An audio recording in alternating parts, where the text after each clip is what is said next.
Hello.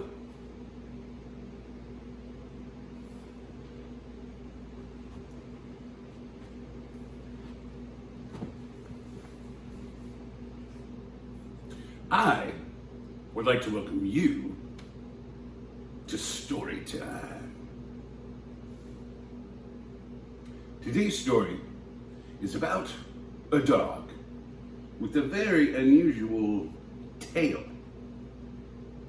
It's called the Tale of Wagmore Gently. But before I get started, I better say hello to a few of my friends.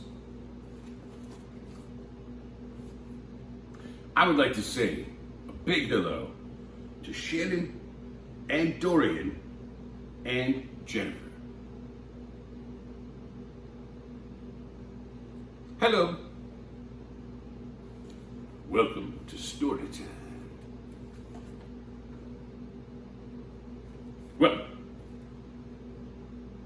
today's story, I think, is an adventure story. If you've got someone that you'd like to have in here while we read the story, you can go get them. I mean, as long as they're nice. Or mostly nice.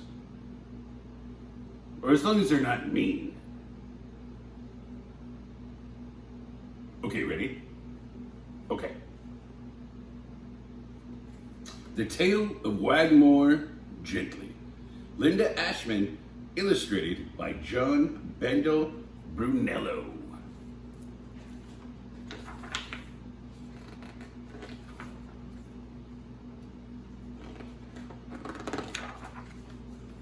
Meet Wagmore, a happy dog with a powerful tail, which sometimes makes his family very unhappy. One wag can wake the deepest sleeper. Earthquake? Asteroid? No, it's just Wagmore having another happy dream.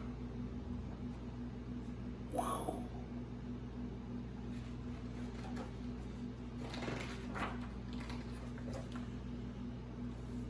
The thrill of the game. Wagmore, you cleared the board again. A mere twitch can wreck a game of checkers.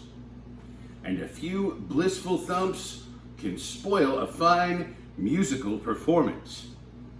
How much is that dog in the window? The one with the waggly tail? Please, Wagmore, you're throwing off my timing.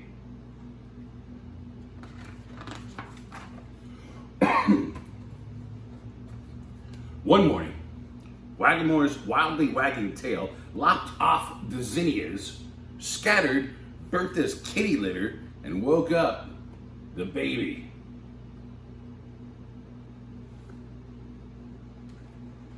Mr. Gently was furious. He threatened to keep Wagmore home from the trail trekkers outing the next day if he didn't control his tail. Oh, Wagmore, must you always be so happy? Keep it up, buddy. You'll be rearranging chew toys in your doghouse tomorrow. Miss his favorite hike. That made Wagmore sad. Oh. I don't like that. He slipped away to the den, his tail drooping like a wilted daisy. But the sight of his favorite chair made him wag so hard, he sent the table lamp crashing to the floor. Bertha the cat, disgusted by his lack of control, directed him to some self-help books. Poor Wagmore. Wagmore spent the day reading, pausing every so often to practice his tail-taming exercises. When his tail twitched at the idea of a romp with Jack, he pictured a pack of scary dogs instead. Let's go for a walk, Wagmore. When it wriggled at the prospect of a delicious meal, he forced himself to think of something far less appetizing. Wagmore, dinner's ready. And when he thumped at the thought of a warm, soft bed, he imagined the cold, hard floor of a doghouse. The next morning, while the trail trekkers checked their supplies, Mr. Gently gave Wagmore a stern reminder to control his tail. Chips, marshmallows, chocolate, cookies, check, check. One wild dog, one wild wag, and you'll spend the rest of the weekend on the porch swatting yarn balls with Bertha. Look, Dad, he's trying. I am master of my tail, and I will not wag. Wagmore vowed to remain wag-free. He was certain he'd conquered his problem at last. The trail trekkers began marching up the hill, and Jack, a budding ornithologist, can you say ornithologist? Ornithologist. Lagged behind, scanning the trees for exotic birds. Suddenly, he spotted a red tail feather through the leaves. He crept through the brush for a closer look. Wagmore loved blazing new trails, but he remembered his vow to restrain his tail and quash his joy with the negative thought. This hillside is crawling with saber-toothed snakes. Look, Wagmore, a self-.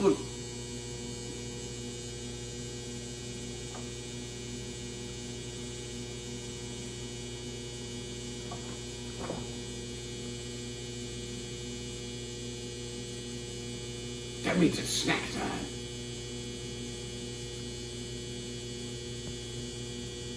I love snack time. I'm gonna go get a snack. You should get one too.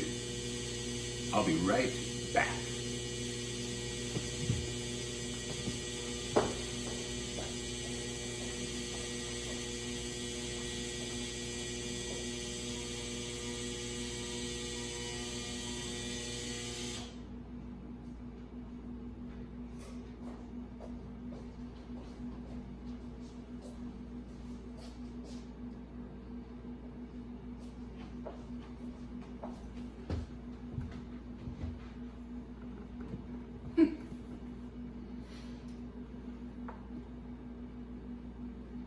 Today's snack is a pretty famous snack. Potato chips.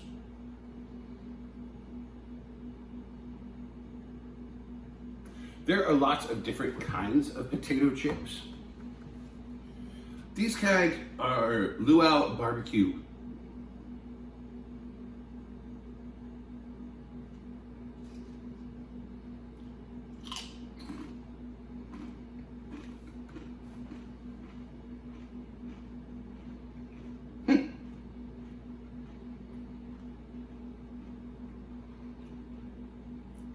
It's a pretty good snack. Some people live off of potato chips. I don't think I ever could live off of potato chips, but it's a pretty good snack. What do you have?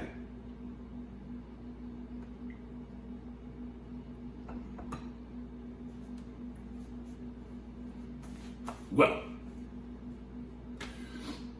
after I have a snack, one thing that I like to do is listen to some music. Now, today I wanted to talk about a very important part of listening to music, which is to share what you hear.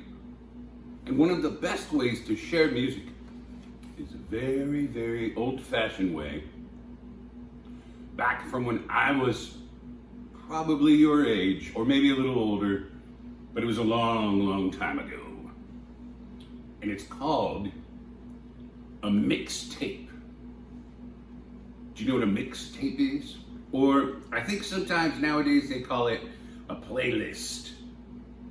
Do you know what a playlist is? They're the same thing. It's when you put a bunch of different songs that you like together in order and give them to a friend. but it's special just for them. So like, for instance, if you think of your friend Bob, and you know that Bob is this kind of a guy, then in your head, you might start to put together songs that you think Bob would like, that make you think about Bob. And then you would put them in a certain order.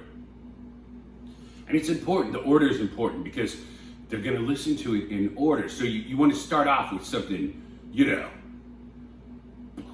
that grabs the attention. And then you want to like kind of slide in like a meaningful song. Like, you can make one for your sister Emily, and if Emily's only 4, you can start off, you might, do something like, just like something like, you might start off with like 12 little monkeys jumping on the bed, but then you like slide right in after that with like, you are my sunshine, my only sunshine, and then you come in with another song that you like, and then you want to throw in something different, something they've never heard of before, so it expands their horizons. And the nice part about mixtape too is while you're researching a perfect mixtape or playlist for your friend or your family member or whoever you're making one for, you get to hear all the cool music. Like today, I'm gonna listen to Frank Zappa and the Geraldine Fibbers and Boyz II Men and Frou Frou. And I'm gonna find out all about them while I'm making my mixtape. I can't wait to listen to Frank Zappa and the Geraldine Fibbers and Boyz II Men and Frou Frou. And I might put them on the list. Anyway, mixtape and playlist is a great gift, and it shows someone that you're thinking about them, and it doesn't cost much except for your time and thought. Okay, back to the story.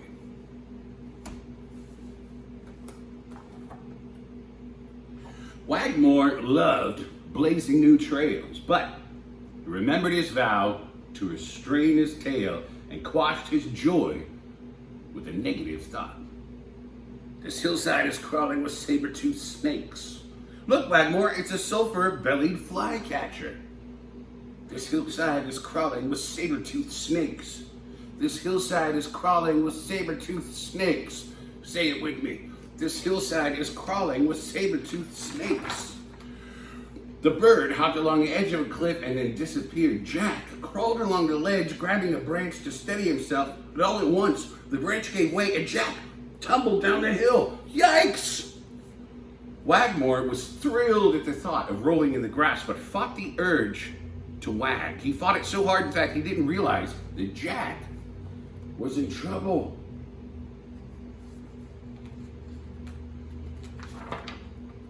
Jack rolled straight into the river.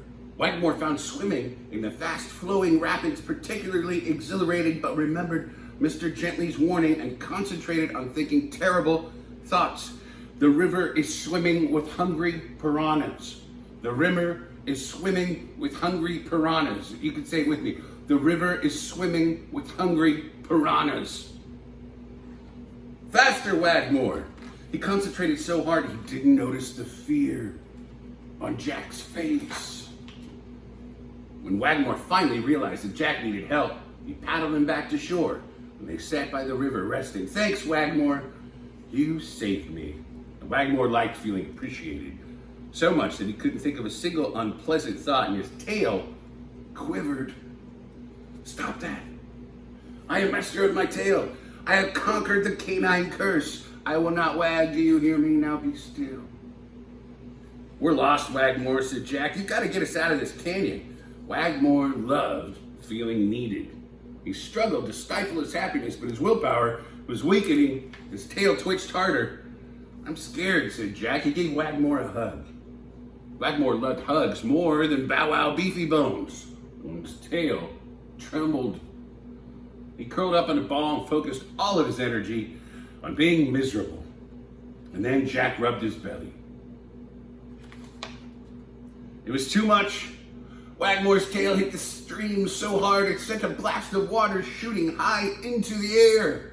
Chopper 1 to Ranger Station. No sign of the missing boy in the canine, but I've spotted some sort of geyser over. A rescue helicopter flying overhead swooped down to take a closer look. Jack heard the helicopter above the roar of Wagmore's splashing tail. He waved his arms and shouted. And the pilot landed and airlifted Jack and Wagmore to the top of the hill where the trail trekkers huddled, waiting for the news of their lost companions. The trekkers were overjoyed to see Jack and Wagmore leap from the helicopter. "That dog's a real hero, ingenious." Just in time, too, we were almost out of marshmallows. The warm welcome made Wagmore forget all about restraining his tail. He wagged so hard, he snapped a sapling in half and sent leaves flying everywhere. And for once, Mr. Gently didn't mind. "Attaboy, Wagmore." News of the rescue spread quickly. Reporters and camera crews flocked to the house to meet the heroic dog. Wagmore, delighted, no longer bothered to contain his joy. "I just love the paparazzi." "Couldn't you keep that thing still for a second, buddy? I need a picture. Let's sign him up for the brush clearing team." "Are you kidding? That tail could cause an avalanche." The forest rescue squad had a party in Wagmore's honor. The whole town came, which of course made Wagmore very happy. And best of all, Wagmore's family stopped scolding him for his tail. In fact, they found it could be quite useful on summer days, for example. Thanks, Wagmore. And cleaning day.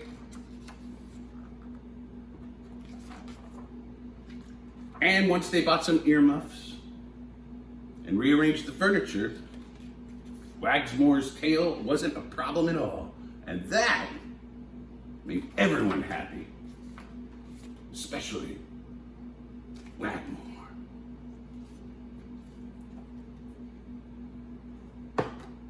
That was a really good book. Well, I want to thank you for coming to Storytime. If you've got a book you think we should read or someone you'd like me to say hello to, you can leave me a message. Let's have another story time tomorrow. I'll see you then.